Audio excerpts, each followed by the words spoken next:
하나님 아버지 감사합니다. 이 시간 성령님께서 운행하시고 또 함께 하셔서 우리에게 주실 말씀을 저희들이 받을 수 있도록 마음의 그릇이 비어져 있게 하시고 정결케 하시고 주님을 사모함으로 가득 채워 주시옵소서. 그래서 우리의 가정과 사역과 일터와 또 주님의 부르심 속에 우리들이 사역하는 것이 아니라 우리 안에 계신 보혜사 성령님과 함께 사역하며 그 사역으로 인하여 기쁨과 감사와 행복이 충만해질 수 있는 진짜 주님의 사랑하는 신부들이 되게 하옵소서. 특별히 말씀 중에 성령님께서 이 시간 우리를 만지셔서 우리의 아픔과 상처와 우리의 갈등과 우리의 걱정과 모든 염려들을 우리 주님 안에서 주님께서 해결하시고 또 새로운 은혜와 또 비전과 뜻으로 저희들을 채우시고 이끄시는 주님의 놀라운 사랑을 경험할 수 있도록 성령님께서 이 시간 함께하여 주시고 또 역사하여 주시고 또 갈망하며 사모하는 마음으로 주님의 말씀을 듣게 하옵소서. 말씀으로 말씀하실 주님을 찬양하며 경배합니다. 우리 주 예수 그리스도의 이름으로 기도하옵나이다. 아멘. 여러분 축복합니다. 또 주님 안에서 여러분들을 우리 주님 앞에 날마다 올려드리며 기도하는 그런 은혜를 누리고 있습니다. 아마 여러분도 같은 마음으로 하나님께 나아가고 계실 줄 믿습니다.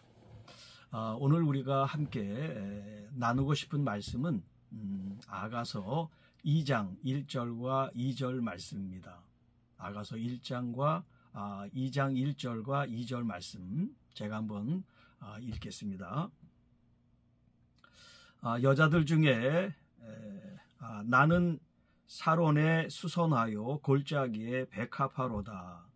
여자들 중에 내 사랑은 가시 가운데 백합화 같도다.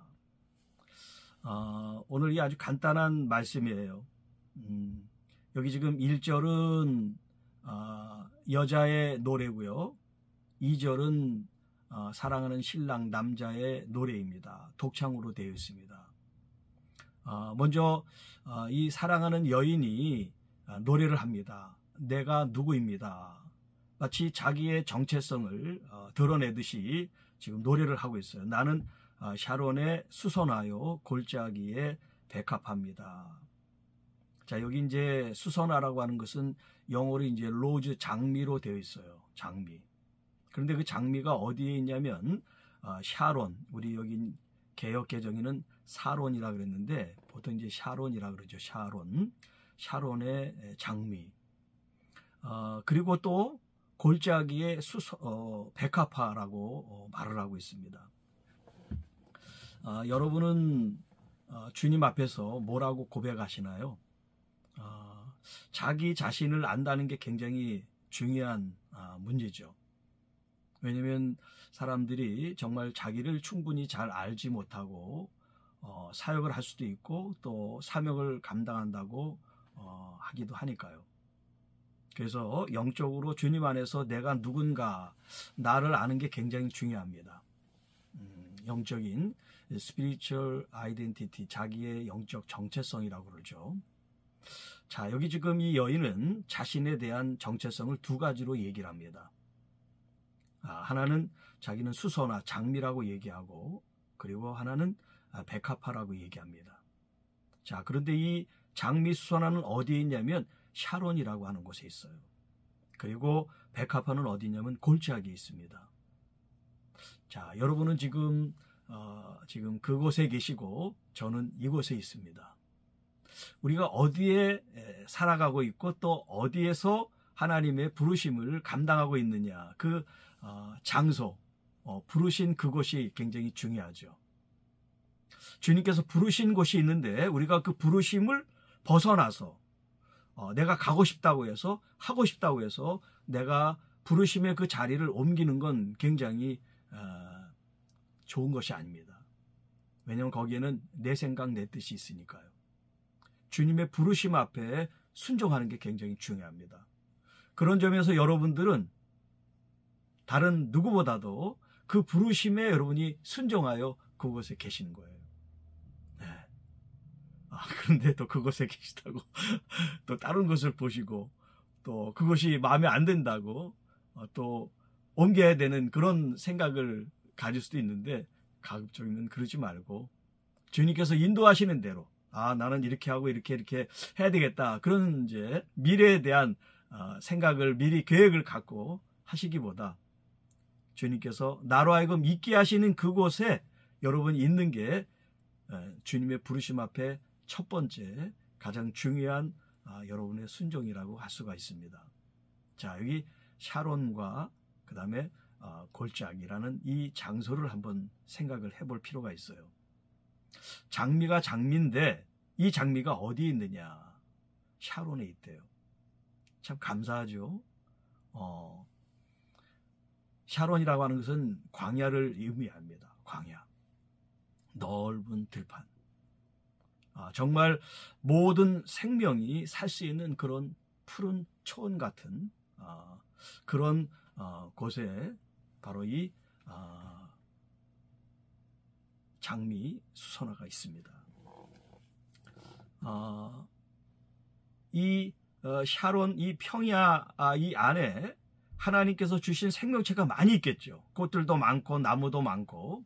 그런데 특별히 이 여인이 자신을 가리켜 이 광야, 평야에, 광야가 아니라 평야에 나는 장미꽃입니다, 그렇게 표현하고 있어요. 마치 꽃 중에 꽃, 열정과 사랑을 상징하는 아주 붉은 빛을 띠고 있는 사랑의 상징인 이 장미를 가리켜 자기는 그런 이 평야의 장미꽃입니다, 그렇게 얘기를 하고 있어요. 여러분 안에 열정이 계시기 때문에 주님의 부르심 앞에 선교지에 가서 그렇게 사역을 하시는 거죠. 열정이 없으면 그런 일을 할 수가 없어요. 여러분 모두가 다 그런 의미에서 여러분은 이 수선화 같은 붉은 빛을 띤 장미라고 할 수 있어요. 아주 잎이 만개한 아름답고 그 향이 진한 그 장미의 모습을 여러분들이 하고 있다고 할 수가 있습니다.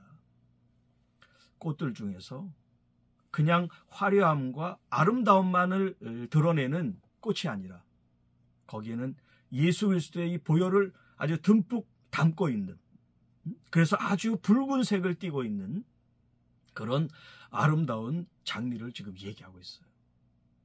자, 이따가도 얘기하겠지만 우리는 예수님의 보혈 십자가를 떠나서는 우리가 살 수가 없어요. 주님과의 우리의 관계, 신랑과 신부의 이 사랑의 관계, 우리가 이제 신부의 영성에 대해서 쭉 주제를 가지고 말씀을 나누는데, 이 말씀 속에서도 신랑 되신 주님의 이 보혈, 주님의 그 희생, 주님의 그 우리를 향한 붉은 피, 그냥 단순히 피 보혈이 아니라 그것은 우리를 향한 사랑이고 희생이고 헌신인 겁니다. 그런 사랑을 받았다는 거예요. 누가? 바로 이 여인이. 어디에서? 이 평야 넓은 들판에서. 그리고 또 하나는 여기 골짜기의 백합화라는 표현을 쓰고 있어요. 골짜기의 백합화.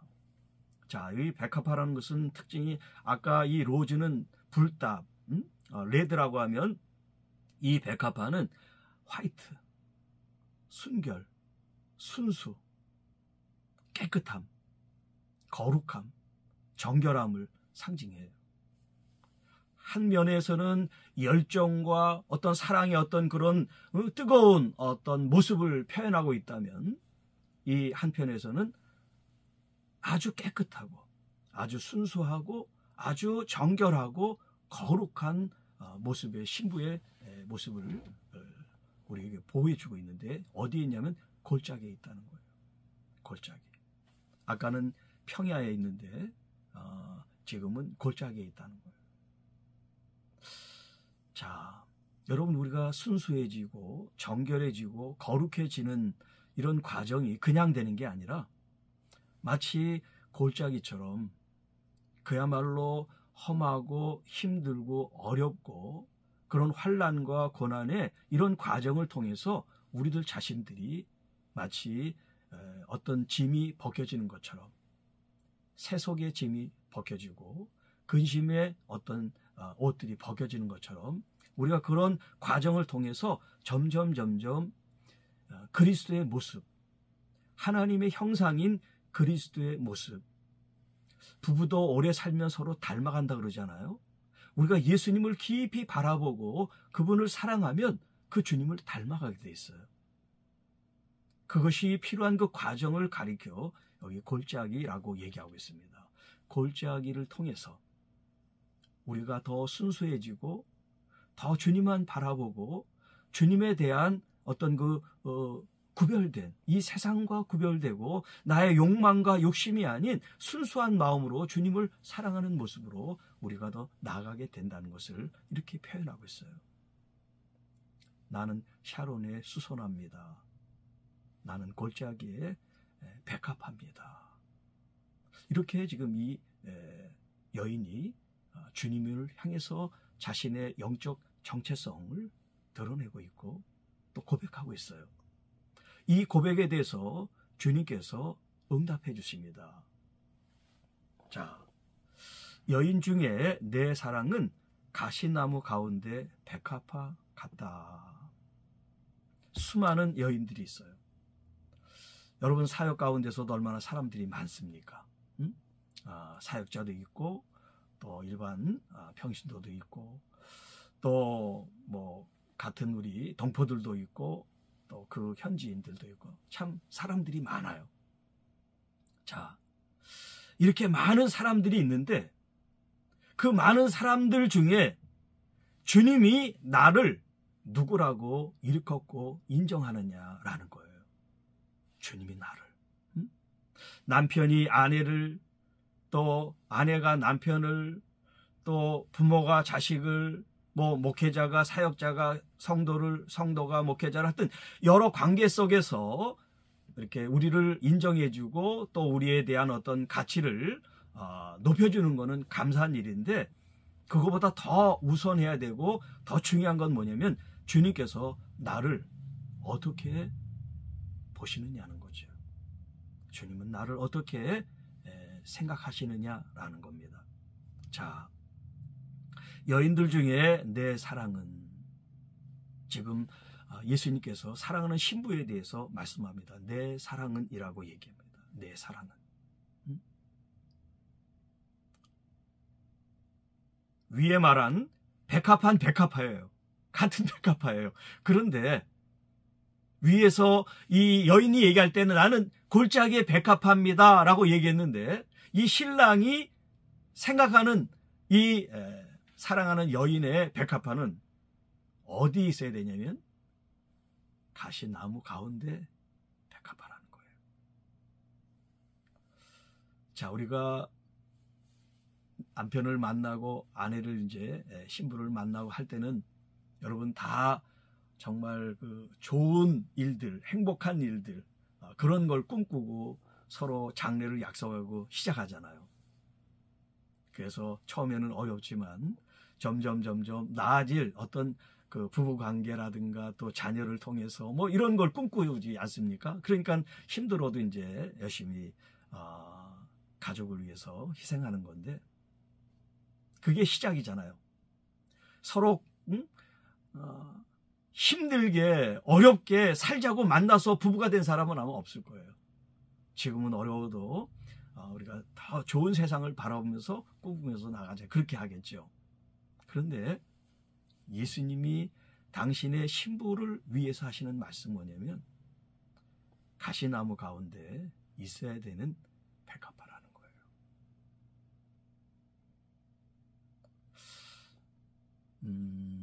이 말씀을 우리가 잘 받아들이지 못하면 혼란스럽고 또 굉장히 주님에 대해서 어떤 반감을 가질 수가 있어요.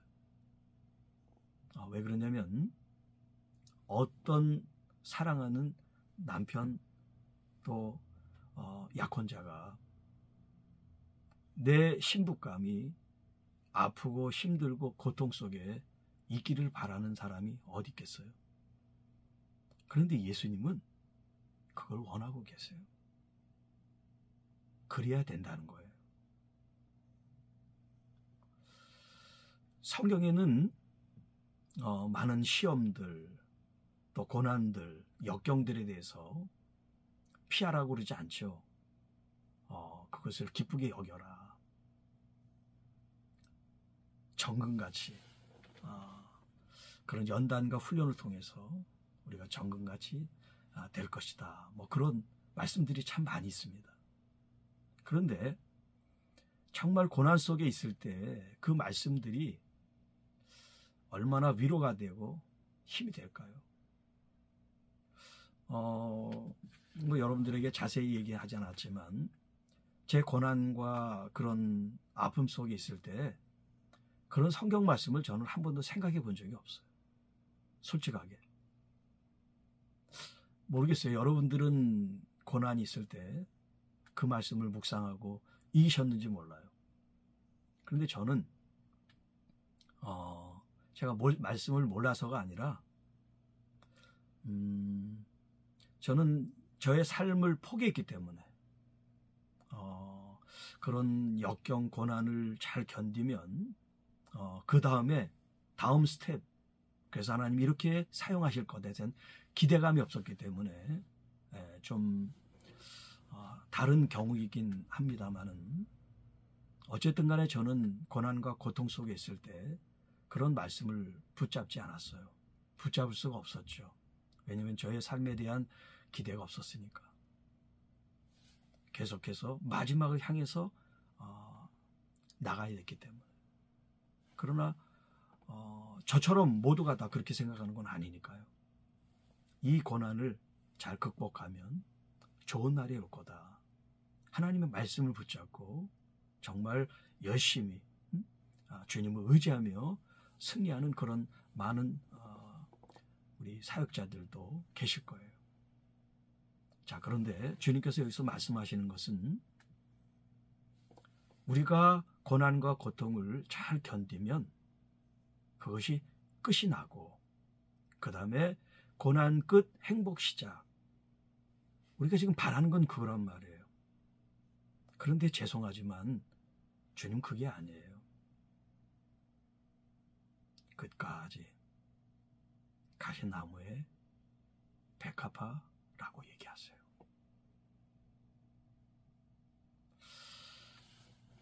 왜 주님께서 이렇게 말씀하실까요?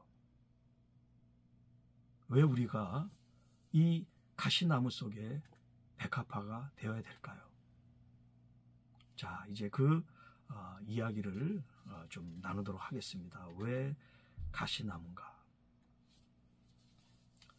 사실 이 가시나무는요, 구약에 시띠임나무라는 나무가 있어요. 시띠임나무. 그 시띠임나무가 아카시아 나무예요. 그 아카시아 나무가 가시나무예요. 그런데 그 시띠임나무는 이스라엘의 아주 흔한 나무입니다. 가시가 돋고 아주 질기고 단단한 그런 목재예요. 그래서 하나님의 성전, 성물을 지을 때 이 시띠임나무를 썼어요.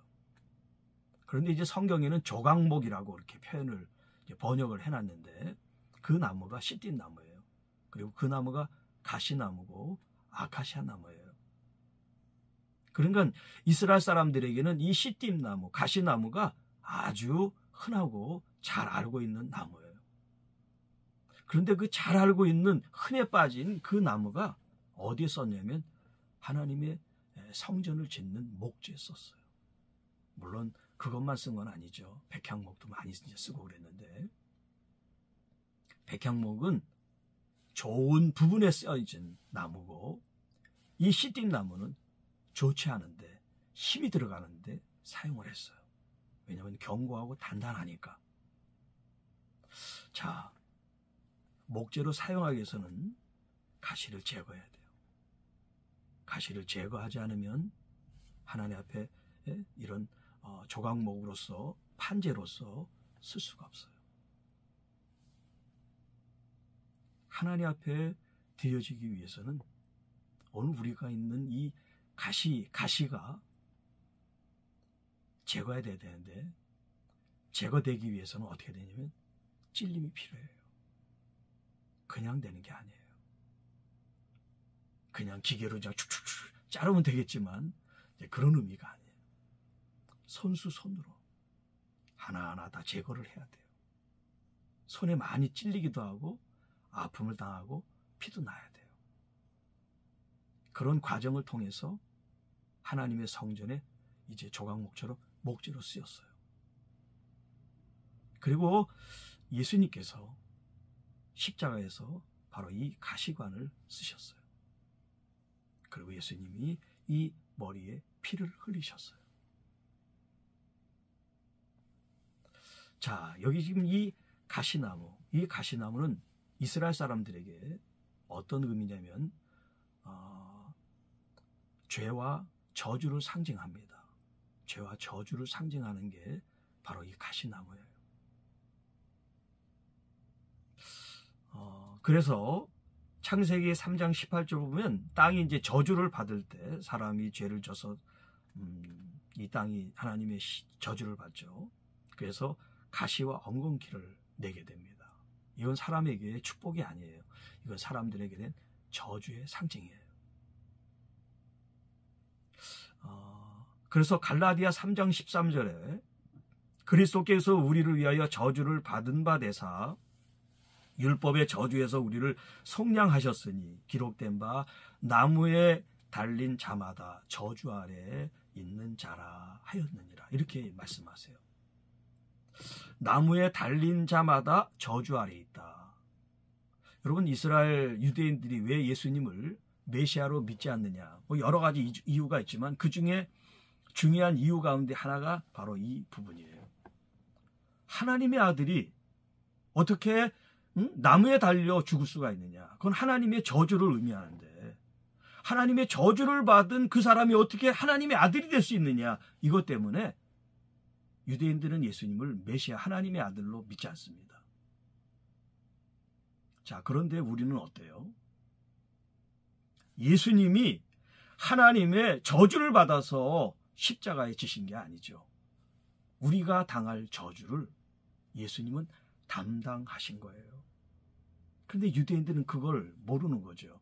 왜냐하면 구약만 보니까, 우리는 신약을 통해서 사도 바울의 해석을 알고 있기 때문에 예수님이 십자가에 나무에 돌아가신 그 저주의 상징이라고 할지라도 그 저주는 예수님 자신이 저주를 받아서 그런 게 아니라 우리들의 죄와 저주를 주님이 끌어안으신 거예요. 담당하신 거예요. 그렇기 때문에 거기에 은혜가 있는 거예요. 그래서 우리는 예수님을 나의 구주로 영접하고 주님을 따르는 그리스도인이 된 건데, 그들은 이걸 모르는 거예요. 그냥 나무에 달려 죽었기 때문에 하나님의 저주를 받았어, 이렇게만 생각을 하는 거죠. 자, 그 나무에 달려 죽은 자가 하나님의 저주 아래 있다는 말씀이 어디 있냐면 신명기 21장 23절에 있어요. 제가 읽지는 않겠습니다. 똑같은 말씀이니까. 나무에 달린 자는 하나님께 저주를 받았다, 이렇게 아주 분명하게 기록이 되어 있습니다. 자, 우리들에게 있어서 이 가시나무, 이 고난, 어떻게 보면 죄와 이 수치와 저주라고 할 수 있는 이 가시나무, 이 가시나무 가운데 있는 백합화 같다 그랬거든요. 예수님께서 이제 마태복음 13장에 씨를 뿌리는 비유가 나와요. 그 씨를 뿌리는 비유에 이제 4가지 종류의 밭이 나오죠. 길가도 나오고 돌짝도 나오고 가시밭도 나오고 옥토도 나와요. 자, 거기 있는 정상적이고 바른 이해는 뭐냐면 그 씨가 떨어져서 열매를 맺는 거예요. 똑같은 씨예요. 그런데 어떤 씨는 길가에 혹은 어떤 씨는 돌짝 가시밭에 떨어져요. 조금 뿌리를 내리는 듯 싶지만 깊이 내리지를 못해요. 그리고 또 가시가 있어서 그 가시로 말미암아 잘 자랄 수가 없다. 그런데 옥토는 100배 혹은 60배, 30배 열매를 맺는다. 그런 말씀을 하고 있어요. 자, 그런데 저는 이 본문을 가지고 이제 그 가시나무에 떨어진 씨에 대해서 생각을 해보겠어요. 그 말씀의 뜻은 이 가시밭에 뿌린 그 자체가 주님이 해석을 하시죠. 그 가시밭에 떨어졌다는 것이 이 재물에 대한 유혹, 세상 염려 이런 것으로 우리가 믿음의 어떤 기쁨도 누렸다가 깊이 뿌리를 내리지 못한다. 그런 의미거든요. 그런데 이걸 저는 조금 다르게 우리가 사역자고 또 주님 앞에 또 신부로서 더 깊은 영성을 추구하는 그런 의미에서 이 가시나무 가운데 백합화라는 이 의미를 생각해 보면서 같이 이제 이 마태복음의 말씀을 생각한다면 이 자연 만물은 그야말로 가시 때문에 잘 자라지 않는 건 그건 만고의 진리죠. 자, 그런데 하나의 비유지 우리가 정말 가시나무는 아니란 말이에요. 그리고 그 씨가 땅에 떨어져서 정말 열매를 자랄 때 가시에 찔려가지고 열매를 맺지 못하는 그런 씨앗의 열매도 아니에요. 하나의 비유니까. 하나님 나라에 대한 비유라고 말씀하셨으니까. 자, 그럼 우리는 어떻게 이해를 하면 좋겠느냐? 우리가 이제 특별히 주님 앞에 더 가까이 가는 사역자라는 그런 의미에서 이제 생각하는 거예요. 자, 가시. 주님께서는 세상 재물에 대한 염려, 또 유혹 이런 이제 표현을 하셨는데, 뭐 사역자로서 여러분들이 현지에서 사역을 하면서 여러분이 경험할 수 있는 어떤 그런 어려움들을 다 종합해서 여기 가시라고 이제 예를 한번 들어봅시다. 우리가. 그러면 여러분 이런 가시가 있을 때 여러분 열매를 맺지 못하면 우리는 왜 사역을 합니까? 그렇죠? 가시가 있고 어려움이 있는데 열매를 못 맺는 게 당연하지. 아마 그렇게 합리화를 해서 얘기할 수 있잖아요. 그런데 그게 아니죠. 왜냐하면 우리는 그런 가시를 경험하면서 주님 안에서 얼마든지 열매를 맺어야 된단 말이에요. 그런 신부가 백합화가 됐으니까요. 가시나무 가운데 백합화가 됐으니까. 아름다운 꽃을 피웠으니까. 그리고 그의 순수성을 지켰고 그가 정결했고 그리고 거룩했으니까 그런 신부로서 삶을 주님 앞에 드렸다는 거죠. 또 주님께서 그런 삶을 요구하고 계시다는 거죠. 그래서 여러분의 삶 속에서 고난이 있고 가시가 있고 찔림이 있고 아픔이 있고 상처가 있고 질병이 있다고 해도 여러분 우리는 뒤로 후퇴하거나 혹은 머뭇거리거나 정지돼서는 안 돼요. 왜냐하면 우리는 끝까지 계속해서 전진해 나가야 돼요. 왜냐하면 우리 혼자 그 아픔, 상처, 고난을 겪는 게 아니에요. 우리에게는 누가 계시냐면 나의 신랑 되신 주님이 나와 함께 계세요. 그것을 보혜사 성령님을 통해서 우리를 때로 위로해 주시고 때로는 격려해 주시고 때로는 힘을 북돋아 주신단 말이에요. 그러니까 여러분 우리가 성령님을 아는 거하고 모르는 거하고 성령님을 깊이 우리가 받아들이고 성령으로 충만한 삶이 된다는 게 얼마나 놀라운 일인지 몰라요. 왜냐하면 우리가 걸어가는 이 길은 가시밭길이에요. 옥토에서 지금 사역하는 게 아니에요. 물론 어떤 분은 환경이 좋아서 옥토 같은 데서 씨를 뿌리고 계신지 모르지만 우리의 삶은 대부분 여러분의 삶은 부름받은 여러분의 삶은 대부분 다 가시밭의 사역이란 말이에요. 가시밭의 백합화란 말이에요. 그렇기 때문에 내 사랑은 이라고 얘기한 것처럼 우리는 어디에 초점을 맞춰야 되느냐. 가시, 핍박, 고난, 질병, 환난이 아니에요. 우리가 착각하고 있는데 여러분이 당면한 문제에 여러분의 모든 생각과 마음을 집중하고 계신데 그게 아니에요. 어디에 여러분이 집중해야 되냐면 주님의 사랑에 집중해야 돼요. 왜냐하면 그 사랑이 여러분을 이기게 하고, 그 사랑이 여러분을 힘이 나게 하고, 그 사랑이 여러분에게 한 걸음 앞으로 전진해 가게 하는 힘이 되기 때문에 그래요. 주님의 이 사랑이 없으면 우리는 아무것도 아니에요. 우리는 꽹과리 같은 거예요. 아무리 우리가 놀라운 일을 행해도 나에게는 아무 유익이 없어요. 이 사랑은 주님에 대한 사랑이에요. 주님에 대한 사랑. 자, 항상 또 제가 하는 얘기가 있어요. 가정에 대한 얘기를 하죠. 저는 이 가정이 제가 지금 얘기하는 것처럼 이렇게 중요한 걸 제가 미처 깨닫지 못했어요. 그래서 아내에게 참 많은 아픔을 줬고 많은 상처를 준 사람이에요. 그런데 제가 다시 주님께서 저를 부르시고 또 회복시키시는 그런 과정을 통해서 하나님께서 이 가정의 의미를, 부부의 의미를, 자녀들의 의미를 아주 새롭게 저에게 이렇게 각인을 시켜주셨어요. 그게 하나가 뭐냐면 가정이 사역이고 아내가 나의 주님이라는 거예요. 이런 지금 저의 얘기가 크게 와닿지 않을 수도 있고 또 좀 덜 이해가 될 수도 있어요. 일단 들어보세요. 언젠가 여러분들이 그 때가 이를 겁니다. 왜냐하면 저에게 주신 말씀이 저 혼자만을 위한 말씀이 아니니까요. 자, 좀 죄송한 말로 우리 사역자님들의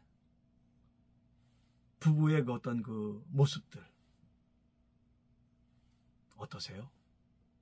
정말 행복하십니까? 정말 내 배우자를 바라볼 때마다 아주 설레고 선물 같고 너무 정말 사랑스럽습니까? 아, 옛날이요.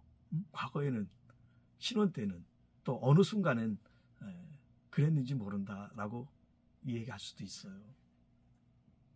그런데 매일매일이 우리 주님의 사랑으로 여러분들이 이 장미의 그 빨간 그 주님의 그 사랑의 그 어떤 열정, 주님이 나를 그렇게 삼킬 듯한 그 사랑을 경험한 사람은 내 아내에 대해서, 내 남편에 대해서, 내 자녀들에 대해서, 그리고 더 나아가서 지금 내가 사역하는 이 사역의 양무리들에 대해서 그런 마음으로 그들이 사랑스럽게 돼요.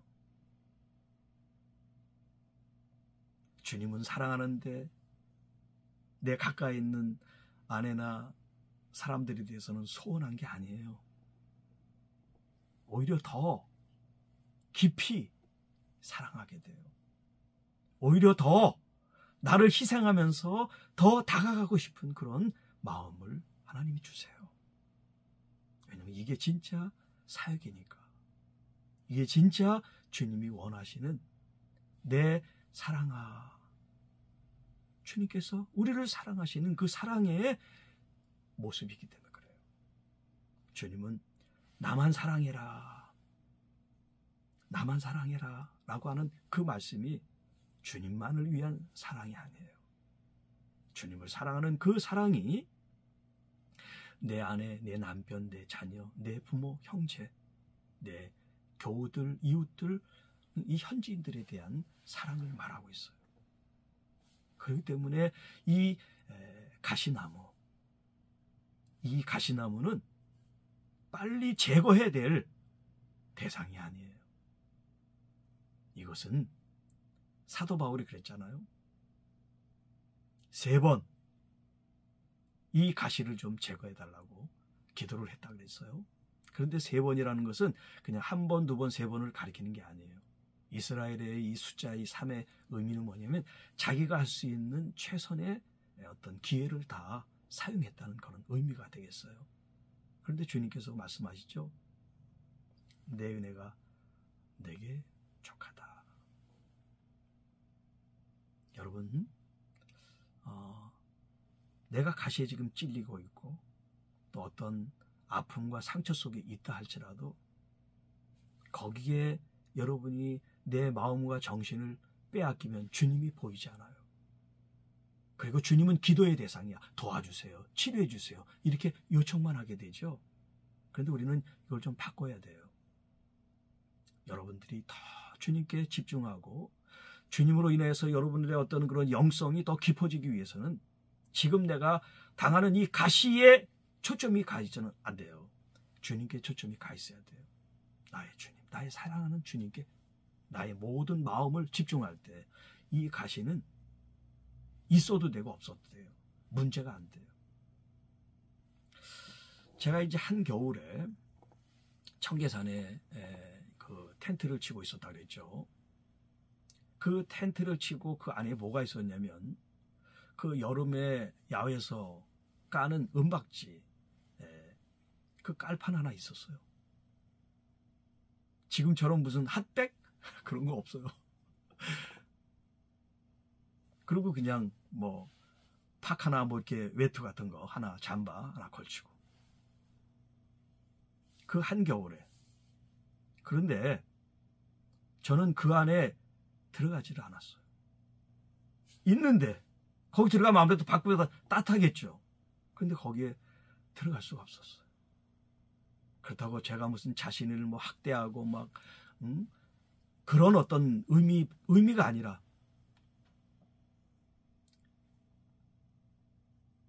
저의 편함이 생각이 안 되는 거죠. 이제 저의 편함, 또 저의 안전, 또 뭐 추위에 뭐 따뜻함 이런 게 전혀, 왜냐하면 주님에 대한 사랑이 더 저한테는 크기 때문에, 주님에 대한 사랑이 더 갈망이 되어졌기 때문에 내가 지금 어디에 자냐, 또 내 환경이 어떠냐 그런 것이 전혀 들어오지 않는 거죠. 어떻게 표현해야 될지 모르겠지만 내 몸이 물론 추우니까 동상도 걸리고 아프고 막 시리고 찌리고 막 그렇지만 그거보다 주님에 대한 이 사랑이 더 목마르고 더 집중되니까 이게 문제가 안 되는 거예요. 여러분의 삶 속에 지금 너무나 아프고 너무나 힘들고 너무나 고통스러운 현재를 지금 살고 있어요. 그럼에도 불구하고 여러분들이 주님의 사랑을 붙들고 주님을 그냥 의식적으로가 아니라 여러분의 모든 것이 주님을 사랑하는 그런 정신으로 흐르게 될 때 내 몸은 물론 동상이 걸리고 뭐 아프고 뭐 그럴 수 있지만 그게 아무 문제가 되지 않아요. 아프지도 않아요. 고통스럽지도 않아요. 몸은 고통을 받고 있지만 내 영은 너무나 기쁘고 너무나 행복한 거예요. 여러분, 지금 현재 여러분의 사역지에 가시를 제거해 달라고, 문제를 해결해 달라고 그렇게 기도할 수 있어요. 네, 그 기도에 앞서서 주님을 사랑하게 해달라고, 그리고 주님 내가 사랑합니다. 그 어떤 대상, 또 내가 하고 싶은 어떤 그런 목적, 그런 동기가 있더라도 주님을 사랑하는 그 일에 내가 가장 나의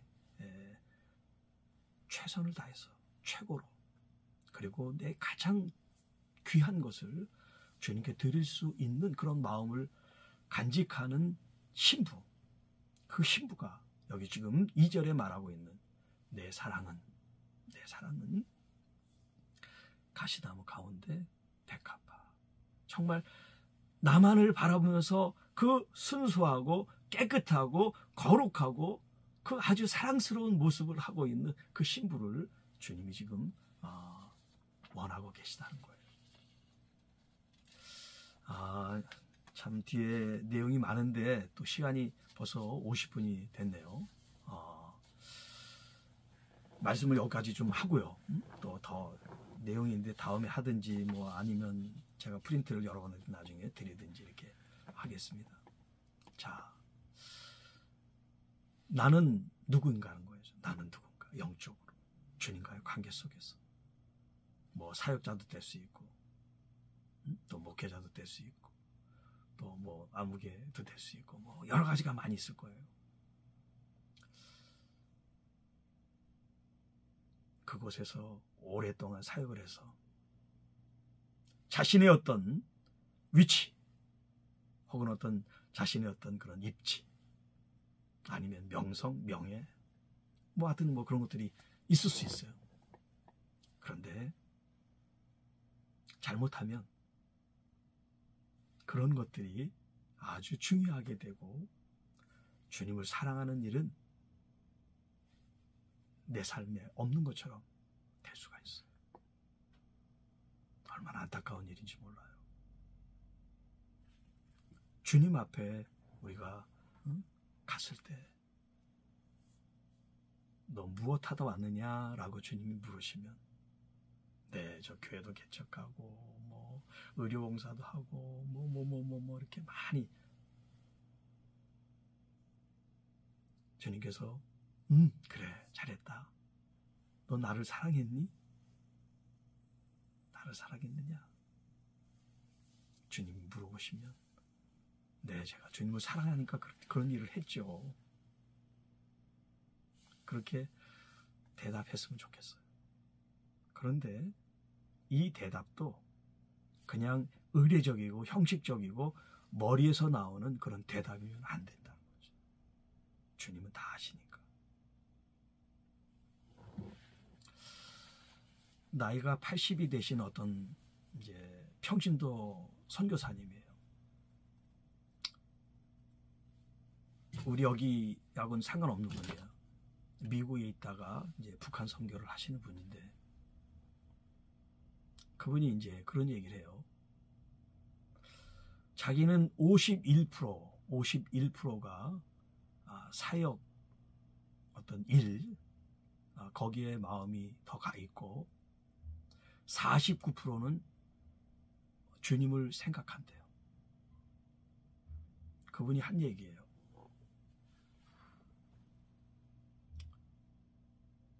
그분만 그럴까요? 그분은 그래도 좀 낫지. 49%를 그래도 주님을 생각한다니까. 제가 볼 때 그렇지 않는 분들이 더 많을 수 있어요. 그런데 제가 진짜 원하는 건 그게 아니에요. 100% 주님을 사랑하는 마음이 우리 속에 있어야 돼요. 내가 하는 일, 거기는 그 사랑으로 하는 거예요. 그런데 많은 분들이 그 노 선교사님 같은 그런 의식을 가지고 있어요. 일은 일, 주님은 또 주님. 여러분, 그렇지 않습니다. 주님이 여러분의 사역이에요. 주님이 여러분의 가정이에요. 주님이 여러분이에요. 그걸 모르면 우리는 계속 일만 하는 사람이 될 수밖에 없어요. 모세처럼. 그런데 예수님은 하나님의 자녀로 주님의 부름을 받았어요.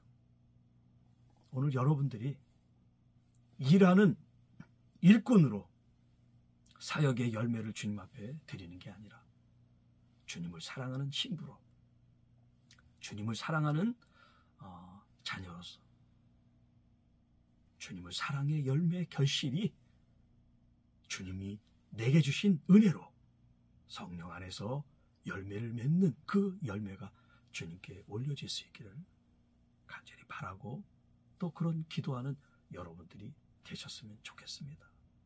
잠깐 제가 마무리 기도하고 통성 기도할 때 음악을 좀 틀어주십사 부탁을 드리겠습니다. 잠깐 기도하겠습니다.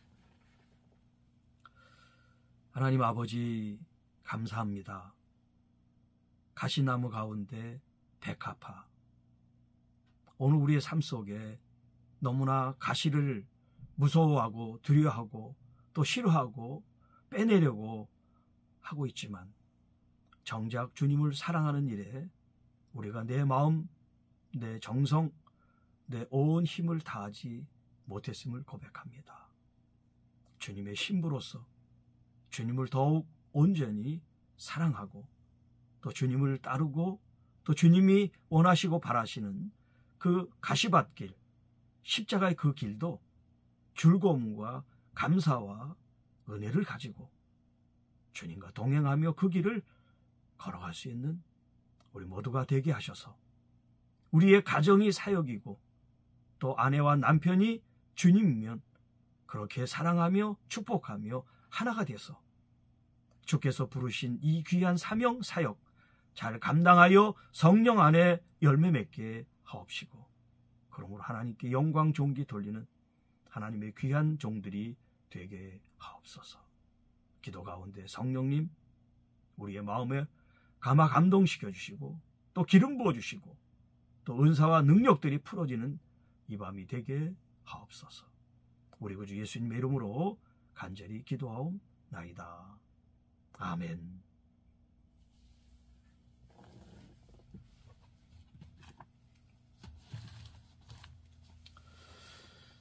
자, 우리 그 음소거 같이 하고 통성기도 하겠습니다. 그 음악 좀 틀어주세요.